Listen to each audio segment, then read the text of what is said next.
വസിനു അൻഫുസകും ഖബ്ല അൻ തുസനൂ.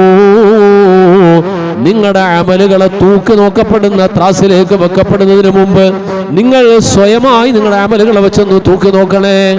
ഫഇന്നഹു അഹ്വനു അലൈക്കും ഫിൽ ഹിസാബി ഗദാ.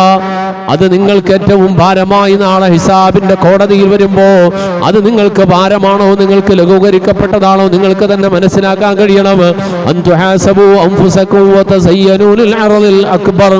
മഹാനായ ഉമറുൽ ഫാറൂഖ് തങ്ങള് ആ സ്വഹാബത്തിന്റെ കാലഘട്ടത്തിലെ മഹാരഥന്മാരായ സ്വഹാബത്ത് അവരെല്ലാവരും ഓരോ ദിവസവും സന്ധ്യ മയങ്ങിക്കഴിഞ്ഞാൽ പിന്നെ ദുനിയാവിന്റെ തിരക്കുകളിൽ നിന്നും മാറി ഖബറിലേക്കുള്ള ആഖിറത്തിലേക്കുള്ള ചിന്തയിലായിട്ട് അവർ വ്യാപൃതരാകാൻ തുടങ്ങും. മുഹാസബയിലായി, മുറാഖബയിലായി. കഴിഞ്ഞ ആഴ്ച ഞാൻ സൂചിപ്പിച്ചു പോയല്ലോ, ഏറ്റവും അഫ്ളലായ സമയം ഒരു വിശ്വാസിയുടെ പ്രഭാതത്തിലാണ്. അതുപോലെ സന്ധ്യ മയങ്ങിയാലുള്ള മഗ്രിബിന്റെ ഇശാഇന്റെ ഇടയിലുള്ള സമയത്തിലാണ്. രാവിലെ നേരം പുലർന്നു കഴിഞ്ഞാൽ ആ സമയത്ത് അവൻ ഏറ്റവും ശ്രേഷ്ഠമായ സമയമായി കൊടുക്കപ്പെട്ടതെന്ത്? സൂര്യൻ ഉദിച്ചു വരുന്നത് വരെ പടച്ചറബിന്റെ മുമ്പിലായി സമയം ചെലവഴിക്കാൻ പറഞ്ഞതെന്ത്?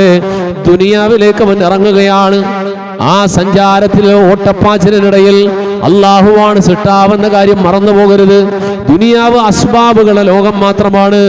തിരക്കുകളെല്ലാം കഴിഞ്ഞ് വൈകുന്നേരം വീട്ടിലേക്ക് എത്തുമ്പോളും ദുനിയാവിന്റെ തിരക്കുകൾക്കിടയിൽ നിൽക്കുമ്പോ പടച്ചവനെ മറന്നു പോകുന്ന അവസ്ഥ വരണ്ട. വൈകുന്നേരമായി വീട്ടിലേക്കെത്തി പല ടെൻഷനുകളിൽ പല പ്രശ്നങ്ങളിൽ ഒക്കെ പോയിട്ട് തിരിച്ച് വീട്ടിലേക്കെത്തി ആശങ്കയിലായി, വിഷമത്തിലായി, പ്രതീക്ഷയിലായി, പല രൂപത്തിൽ മാനസികാവസ്ഥയിൽ വരുന്നവരുണ്ട്. എങ്ങനെ വന്നാലും ശരി, ഒരു മുസ്ലിമിന് സന്തോഷമായാലും ദുഃഖമായാലും ഇലല്ലാഹ് പടച്ചവനിലേക്കാണ് അവൻ മടങ്ങപ്പെടുന്നത്.